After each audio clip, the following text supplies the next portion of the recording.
लक्ष्मीनाथसमारम्भां नादयामुनमध्यमाम् अस्मद् आचार्यपर्यन्तां वन्दे गुरुपरम्परां यतिराजाय विद्महे श्रीभाष्यकाराय धीमहि तन्नो रामानुजार्य प्रचोदयात्. ஆழ்வார்கள் திருவடிகளே சரணம். எம்பெருமானார் திருவடிகளே சரணம். ஜீயர் திருவடிகளே சரணம். யோ நித்யமச்சுதபதாம்புஜயுக்மருக்ம व्यामोगदस्दतितरानतृणायमेने अस्मद्गुरोर्भगवतोऽस्य दयैकसिन्धो रामानुजस्य शरणं शरणं प्रपद्ये.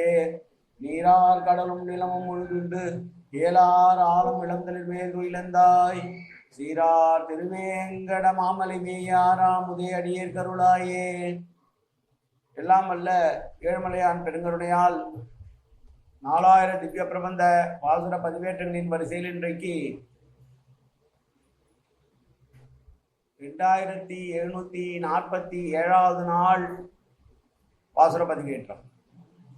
நம்மாழ்வார் அருளிய 4 பிரபந்தங்களுள் 3வது பிரபந்தமாகிய பெரிய திருவந்தாதி என்கிற பிரபந்தத்தை இன்று முதல் 87 நாட்களுக்கு அனுபவிக்க இருக்கிறோம். இயல்பாகவே இந்த அந்தாதியானது 100 பாடல்களோடு இருக்க வேண்டும். ஆனால் 87 பாடல்கள் இருந்த போதிலும் மற்ற அந்தாதிகளை காட்டிலும் இதற்கு என்ன சிறப்பு என்றால் ஆழ்வாரே நம்மாழ்வாரே என்பது சிறப்பு. பாசுரத்தினுடைய மேன்மை கருதி பெரிய திருவந்தாதி என்று வழங்கப்பட்டது. ஆழ்வாரே இதற்கு ஒரு காரணம் சொல்லுகிறார். 75வது பாசுரத்திலே பேசுகிறார். ஆழ்வார் தன்னுடைய பெருமையை தாமே பெரிதாக பேசிக்கொள்வதாலும் இப்பிரபந்தம் பெரிய திருவந்தாதி என்று அழைக்கப்படுகிறது. இந்த பெருமானுடைய அனுபவமே பெற வேண்டும் என்பதற்காக தானான தன்மையிலிருந்து ஆழ்வாராகவே பாடிய பாசுரங்கள் இந்த 87 பாசுரங்கள். இந்த பெரிய திருவந்தாதிக்கு எம்பெருமானார் ராமானுஜரே தனியன் அருளி செய்திருக்கிறார்.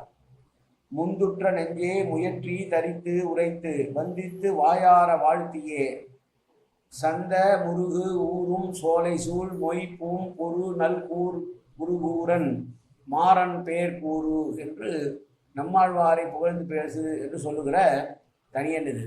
இதோ முதல் பாசுரம். முயற்றி சுமந்து எழுந்து முந்துற்ற நெஞ்சே இயற்றுவாய் எம்மோடு நீ கூடி நயப்புடைய நாவின் தொடை கிளவியுள் பொதிவோம் நற்பூவை பூவின்ற வண்ணன் புகழ். பொதுவாகவே கவிஞர்கள் எல்லா இலக்கியங்களிலுமே தன்னுடைய நெஞ்சத்தை பார்த்து பாடுவதான பாசுரங்கள் உண்டு. தான் வேறு தன்னுடைய நெஞ்சம் வேறாகத்தான் பேசுவார்கள் கவிஞர்கள். தன்னுடைய நெஞ்சத்தையே தூதாக விட்டதையும் நாம் பார்த்திருக்கிறோம். அந்த வகையிலே ஆழ்வார் தன்னுடைய நெஞ்சத்தை பார்த்து சொல்லுகிறார். எம்பெருமானை பற்றி பேசுவதிலே உற்சாகமாக இருக்கிற பொழுது நீ மட்டும் தனியாக கிளம்பு போய் அவனுக்கிட்ட போய் அவனுடைய புகழை பாடாதே.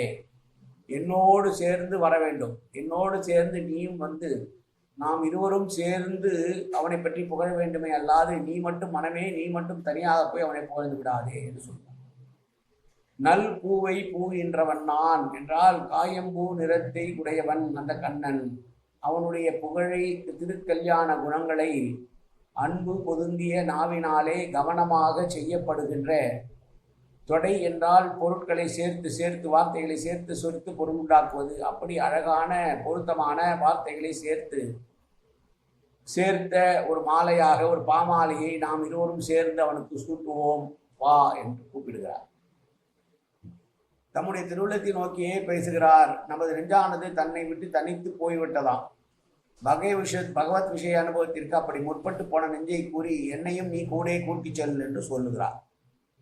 நெஞ்சு பிரிந்து போய்விட்டது என்பதும் அதனை அழைத்து வார்த்தையை சொல்லுகிறது என்பதும் அசம்பாவிதம் அல்லவா என்று கேட்டால், நெஞ்சு போய்விட்டது என்றால் வார்த்தையை சொல்ல முடியாதென்றோ, நெஞ்சு நினைத்தது என்றோ வாய் சொல்லும். முந்துற்ற நெஞ்சே என்று சொல்லுவது இயற்றுவாய் எமோடு நீ கூடி என்று இப்போது சொல்லுகிற ஆழ்வார் நெஞ்சு அற்றவர் என்று எப்படி கொள்ள முடியும்? நெஞ்சோடு கூடியிருந்துதானே இந்த வார்த்தையை சொல்லியிருக்க வேண்டும். அப்படி முந்துற்ற நெஞ்சே நீ எம்மோடு கூடி ஏற்றுவாய் என்று அருளி செய்வது எப்படி பொருந்தும் என்று சந்தேகம் கொள்ள வேண்டாம். தம்மில் காற்றில் நெஞ்சை வேறுபடுத்தி சொல்லுதல் கவிமா நெஞ்சை சொல்லுவார்களே, நல்ல கவிமா நெஞ்சை வேறுபடுத்தி சொல்லுதல் கவியினுடைய மரபு என்பதனாலே நெஞ்சை தூள் விடுவதாகவும் சொல்லுவர்கள் இருப்பது. நல்ல விஷயங்களை சொல்லி கொண்டு போகும்போது போக்குவதற்கு இந்த இருள் தரக்கூடிய ஞானத்தில் வேறு யார் உடன்படாமல் உண்டியே உடையே உகந்ததோடு என்று இருப்பவர்களால் இருப்பதனாலே அவர்களை விடுத்துவிட்டு நெஞ்சு தவிர எனக்கு வேறு யாரும் உடன் இருக்கவில்லை, எனவே யானும் என் நெஞ்சோம் இசைந்தொழிந்தோம் என்று அருள் செய்ய போகிறார் பின்னாலே. நெஞ்சை விளர்த்தி வார்த்தை சொல்வது என்பது பக்தர்களுக்கு ஒரு பொழுதுபோக்கு. நெஞ்சு பிரிந்து போயிட்டதாக சொல்வதும் அப்படியே, நெஞ்சு விடு தூதுவதாக சொல்லுவதும் கூட அப்படியே இருக்கிறது. இந்த பாட்டினுடைய கருத்தை ஆழ்வார்க்கும் நெஞ்சுக்கும் உள்ள உரையாடலாக வைத்து எழுதுவோம். ஆழ்வார்: ஓ நெஞ்சே, நீ எனக்கு முன்னாடி வெகு உற்சாகமாக கிளம்புகிறாயே, என்ன செய்ய போவதாக உத்தேசம் கொண்டிருக்கிறாய்? நெஞ்சு ஆழ்வாரை பார்த்து சொல்கிறது: ஆழ்வீர், நான் பகவத் விஷயத்திலே ஆழப்போகிறேன், அது எனக்கு வெகு உற்சாகமாக இருப்பதனால் என்னை நீ தடை செய்ய வேண்டாம். உடனே நெஞ்சை பார்த்து ஆழ்வார் சொல்கிறார்: உன்னை யாரும் தடை செய்வார் இல்லை, என்னோட சேர்ந்து காரியம் நடத்தினாயால் நல்லது என்று வேண்டிக் கொள்கிறேன் என்று நெஞ்சை பார்த்து ஆழ்வார் சொல்கிறார். நெஞ்சு சொல்லுகிறது: நீர் செய்வதாக உத்தேசிக்கும் காரியம் எது? நான் மேற்கொண்ட காரியத்தோடு அது விரோதப்படவில்லை என்றால் சரியாக இருப்போம் என்று சொல்லுது. ஆழ்வார்: நீ கொண்ட காரியமே நானும் கொள்ளப் போகிறேன், வேறல்ல. காயாம்பூ நிறத்தான அழகிய கருத்து நிறமுடிவான எம்பெருமானுடைய திருக்கல்யாண குணங்களை நல்ல சொல் தொடைகளிலே சேர்த்து பாடி அனுபவிக்க இருக்கிறேன், அதற்கு நீ துணை செய்ய வேண்டும் என்கிறார். முயற்சியாவது முயற்சி, அதனை சுமப்பதாவது மேற்கொள்ளுகை, பிரியத்தனைப்படுகிறேன் என்று காரியம் நடத்துவதற்கு நீ உறுதியாக இரு என்று நெஞ்சை பார்த்து சொல்கிறார். நயப்புடைய என்றால் நல்ல அழகான விசேஷனம், நாவிலும் அன்வைக்கலாம், கிளவியாகவும் அதை எடுக்கலாம். எம்பெருமானை துதிக்க ஆசை கொண்ட நாக்கினால் கவனம் செய்யப்படுகிற என்பதினால் கிளவியில் அன்வயிக்கும் போது அன்பு மிகுதியால் உண்டு ஆகிற சொல்கள் என்றதான்.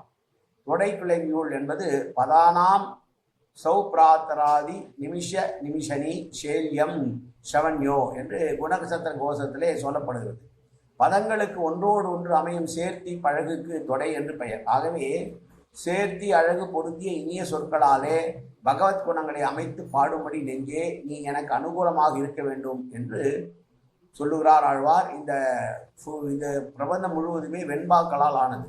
மீண்டும் ஒரு முறை பாசுரத்தை சேவிப்போம். முயற்றி சுமந்து எழுந்து முந்துற்ற நெஞ்சே, இயற்றுவாய் எம்மோடு நீ கூடி, நயப்புடைய நாவின் தொடை கிளவியுள் பொதிவோம், நற்பூவை பூவீன்ற வண்ணன் புகழ்.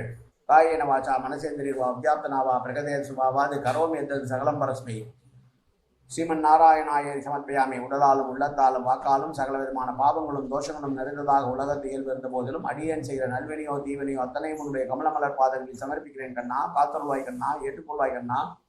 எப்போதும் உன் திருநாமம் கண்ணா கண்ணா கண்ணா என்று நாவில் ஒரு கருள்வாய் கண்ணா. சர்வத்திர கோவிந்தநாம சங்கீர்த்தனம். கோவிந்தா கோவிந்தா கோவிந்தா கோவிந்தா கோவிந்தா கோவிந்தா கோவிந்தா கோவிந்தா கோவிந்தா.